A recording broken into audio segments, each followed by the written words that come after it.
Hey, everybody, and welcome to day two of our 7 day mini challenge, Making Over Your Morning. On day one, we talked about the impact of making over your morning, the impact of starting your day fresh, starting your day new, rejuvenated, and doing the things that really can impact the course of the rest of your day, right? So, this is day two. This is day two, and we're talking about defining your perfect morning. Defining your perfect morning. What does that look like? So, the question that I have for you this morning is what's most important to you? What's more important to you? Okay. What's the one thing that you would really love to do first thing in the morning that could really start your day out great, but for whatever reason, you really can't seem to find the time to do it? What does that look like? If you had all the time in the world, first thing in the morning, what would you love to do? Maybe it would be, having coffee first thing in the morning or having breakfast. Some of us don't even have time to have breakfast first thing in the morning. Maybe it would be exercising. It could be in any area of your life. What good habit would you want to cultivate that would make a real impact on your life? Healthy eating, self improvement, getting ahead in your business, getting ahead in your job, having time in the morning to cultivate relationships with your kids, being able to make them a lunch in the morning. Maybe you want to find time for creative pursuits, writing a book, singing, dancing, art, some kind of creativity. Maybe even getting in the habit of reading every morning. What would be important to you that you would want to implement into your morning that you could carry out through the rest of your day?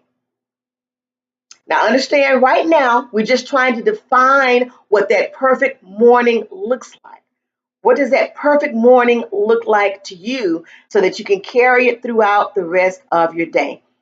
We're just thinking about it. We're writing it down in a journal, writing it down on a piece of paper so you can go back and look at it later on. We'll figure out how to actually input it into the day later. But right now, just think about it, get very clear, imagine exactly what that would look like. Okay. Now, for me, defining my perfect morning was being able to get up, having the opportunity to have ample time to meditate on the word and to pray, and having enough time to sit there and hear God speak back to me. Not rushing my prayer life first thing in the morning, right? And a lot of us do that. We say our prayers in the morning. Thank you, Lord, for this day. We may even give him a list of these different things that we want him to do for us. And we get up and we leave and we go on about our day, right? We don't take our time to ask him, God, what can we do for you today? Lord, what would you have me to do today? Order my steps. What is your plan for my life on today? And then having the time to sit there and really listen to him answer back. That brought clarity to the rest of my day, right? Being able to take out the time to do that. And it didn't happen overnight. I had to be intentional about the time of day that I got up and making sure that I implemented that into my life so that the rest of my day will go a whole lot better. Some praise and worship music going on first thing in the morning, and, even sitting down and jotting down exactly what I heard God say and being able to go back to that and reflect on that throughout the rest of my day. So what would your perfect morning look like? What would your perfect morning look like? We're just thinking about it right now. Think about it in as clear a detail as you possibly can. Okay. And then think about why it's so important to you. Why is it important that you add this detail or add these things to your morning routine? Why is it important to you? For me, it was necessary that I feed my spirit man on a regular basis and to do that first thing in the morning. And it didn't have to take a whole lot of time because later on in the evening, I could probably spend additional time with him. But definitely being able to do that first thing in the morning made the world of difference. The other thing that I'm working on now is being intentional about doing that with my husband. So that would even make the morning even more perfect. Spending time with myself and with God one on one, and then spending time with God, us together, right? Perfect morning, perfect way to start out the day. It may look different for you, but get clear about what your perfect morning would look like, the definition of your perfect morning, and why it's so important. Okay, so that's what today's task is all about, figuring out where you want to get to, right? What that would look like, what your perfect morning looks like, right?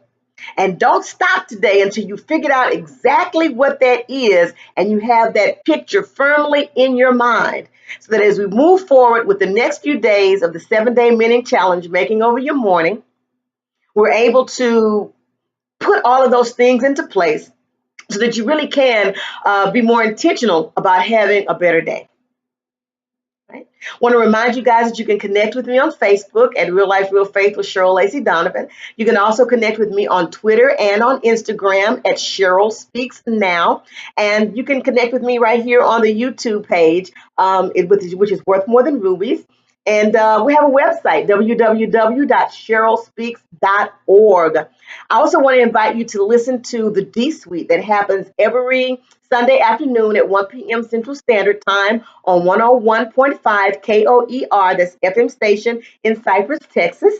And you can call in or you can download the app, RemaGospelRadio.com, in order to listen to the D Suite.